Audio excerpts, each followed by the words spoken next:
সীমান্ত হত্যা কোনোভাবেই কাম্য নয়। আমরা যাতে এটা শূন্যে নেমে আসে সে নিয়ে আলোচনা করেছি। আশা করি আস্তে আস্তে কমে আসবে এবং একসময় শূন্যে নেমে আসবে। প্রথমত রেল যোগাযোগ তো আছে তাদের সাথে, ঢাকা কলকাতা রেল যোগাযোগ, খুলনা কলকাতা রেল যোগাযোগ, তারপর উত্তরবঙ্গ শিলিগুড়ি রেল যোগাযোগ তো আছেই তাদের সাথে। আর 65 সালের আগে অনেক বেশি রেল যোগাযোগ ছিল এবং 65 সালে যুদ্ধের পর এই রেল যোগাযোগগুলো বন্ধ হয়ে যায়।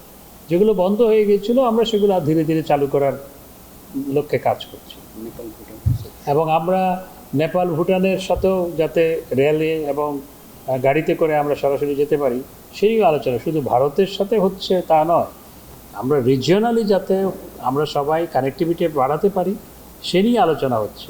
ইউরোপে আমি যখন গেছি পড়ার জন্য তখন এক দেশ থেকে আরেক দেশে যেতে তখন ভিসা লাগতো এবং ভিসা নিয়ে তারপর আবার বর্ডারে চেক হতো, আর গাড়িতে যদি মালপত্র থাকতো সেগুলো আবার খুঁটি খুঁটি চেক করতো, তারপর যেতে পারতো। বিশ্বমানের থার্মিক্স রড, সালাম স্টিল থার্মিক্স, দেশের একমাত্র থার্মিক্স রড। এখন এক দেশ থেকে যখন আরেক দেশে চলে যাবেন বুঝতেও পারবেন না যে এক দেশ ফেলে এসছেন। ট্রেনে যদি ঘুমিয়ে থাকেন তাহলে দেখা যায় আপনি যেখানে যাচ্ছিলেন সেখানে নাকি আরেক জায়গায় অন্য দেশে চলে গেছেন।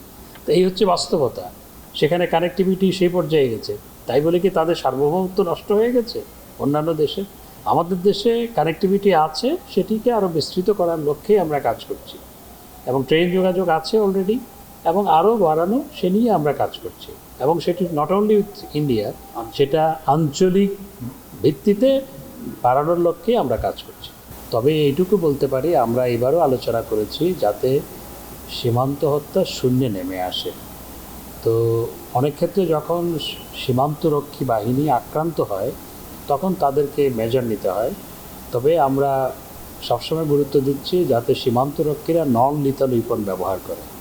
আবার নন লিথাল উইপন যখন ক্লোজ রেঞ্জ থেকে অ্যাপ্লাই করা হয় তখন সেটা কিন্তু লিথাল হয়ে যায়। তো এটিও একটা বিষয়, বাট সীমান্ত হত্যা কোনোভাবেই কাম্য নয়। আমরা যাতে এটা শূন্যে নেমে আসে সে নিয়ে আলোচনা করেছি। আশা করি আস্তে আস্তে কমে আসবে এবং একসময় শূন্যে নেমে আসবে। ধন্যবাদ। সেটি নিয়ে আলোচনা হয়েছে এবং গঙ্গার পানি চুক্তি নবায়ন না হলেও কিন্তু এটা অটোমেটিক চলবে, চুক্তিতে সেভাবেই বলা আছে আগে যে চুক্তি করা হয়েছে। তবে আমরা নবায়ন করার ব্যাপারে আলোচনা করেছি।